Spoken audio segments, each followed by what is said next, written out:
Assalamu alaikum. Remettre Allah au centre de notre vie. Remettre Allah au centre de notre quotidien.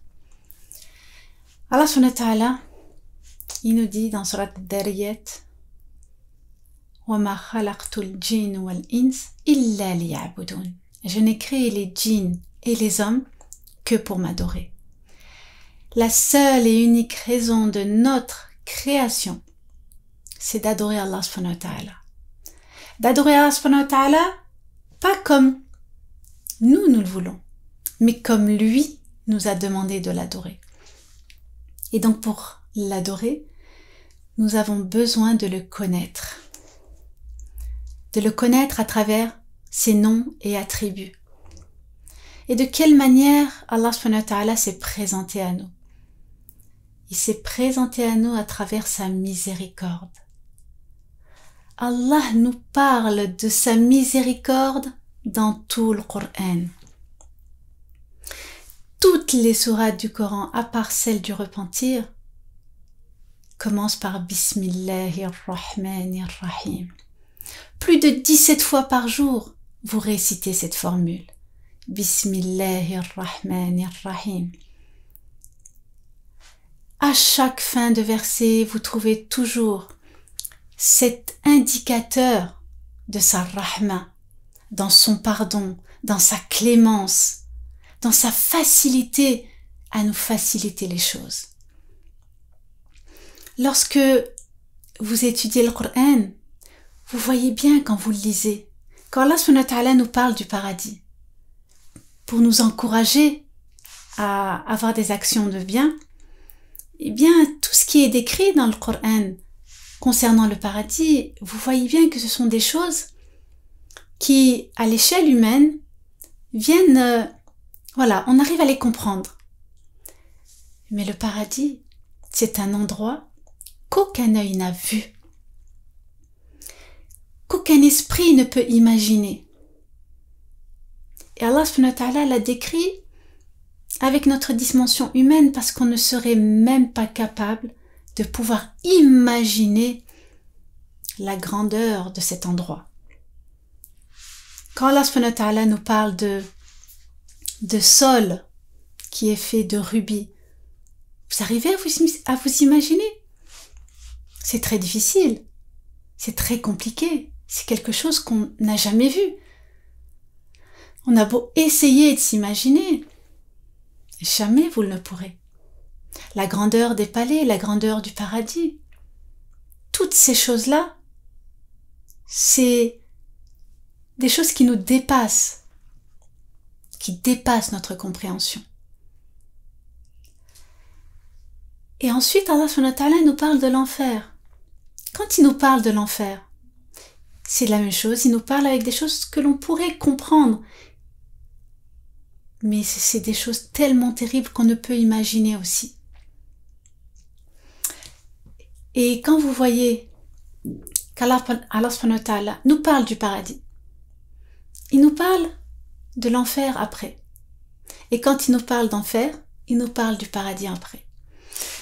Pourquoi? Tout simplement, lorsqu'Allah subhanahu wa ta'ala nous parle du paradis, pour ceux qui ont œuvré dans le bien, pour ceux qui font de bonnes choses, voilà ce qui les attend.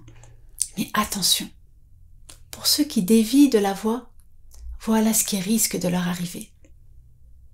Et lorsqu'Allah subhanahu wa ta'ala parle de ceux qui ont dévié, qui ont été rebelles contre lui, il va parler de l'enfer.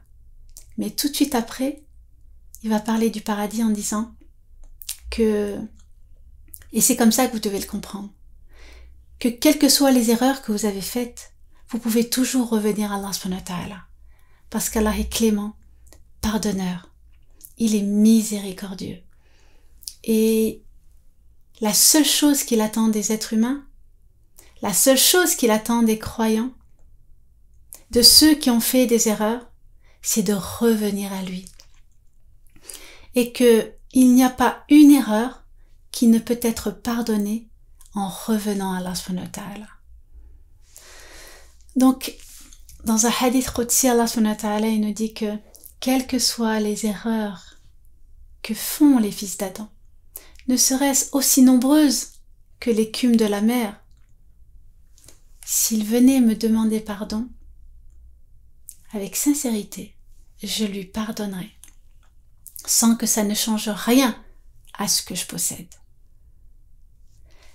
La puissance de la demande de pardon à Allah subhanahu wa ta'ala est énorme et magnifique. Et le prophète alayhi salatu wassalam, il nous dit que chaque être humain font des erreurs. Les croyants aussi font des erreurs. Les croyants ne sont pas exclus de ce paramètre. Nous faisons tous des erreurs. Et le meilleur des pécheurs, c'est celui qui revient à Allah subhanahu wa ta'ala. Et oui, faire ce retour vers Allah subhanahu wa ta'ala lui garantit le salut, lui garantit le pardon d'Allah subhanahu wa ta'ala. Demander pardon à Allah, c'est se purifier. Demander pardon à Allah, c'est reconnaître sa grandeur, c'est reconnaître sa miséricorde, c'est reconnaître notre dépendance à lui, c'est reconnaître que sans lui, nous ne sommes rien. Et même si après ça, vous commettez encore une erreur, eh bien si vous revenez à Allah subhanahu wa ta'ala, il vous pardonnera encore une fois. Les règles pour qu'Allah subhanahu wa ta'ala nous pardonne. Vous allez dire que c'est trop facile de commettre une erreur, de venir demander pardon à Allah subhanahu wa ta'ala. Oui, mais il y a des conditions. Et le prophète, alayhi salatu wassalam, lorsqu'il nous parle du pardon, de la demande de pardon à Allah subhanahu wa ta'ala, il nous dit que le regret, c'est le repentir. Parce que lorsque nous ressentons cette gêne, lorsque nous ressentons cette honte à l'intérieur de soi, ben c'est déjà le pas vers le repentir. Donc les conditions, c'est j'arrête immédiatement de continuer à faire le péché que j'étais en train de faire.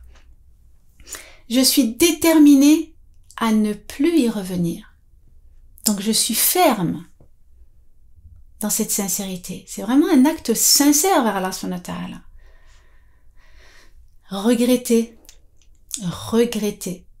le péché qu'on a fait. Et il y a une quatrième qui, si on a commis vraiment une erreur vis-à-vis d'une personne et que cette personne est au courant que nous sommes à l'origine de cette erreur qui lui cause du tort, alors oui, on essaye de rétablir la vérité, de rétablir un équilibre. Parfois, nous commettons des péchés et nous décidons d'arrêter de commettre ce péché-là pour en faire un plus petit, en pensant que le plus petit, c'est pas trop grave. Sauf que le prophète, alayhi salatu wassalam, il nous dit que ne regardez pas la petitesse du péché, mais regardez à qui vous avez désobéi. Avoir en tête que Allah subhanahu wa ta'ala nous observe constamment.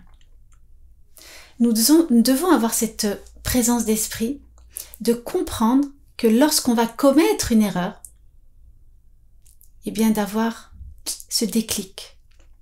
Allah me voit. Qu'est-ce qui nous empêche de commettre une erreur?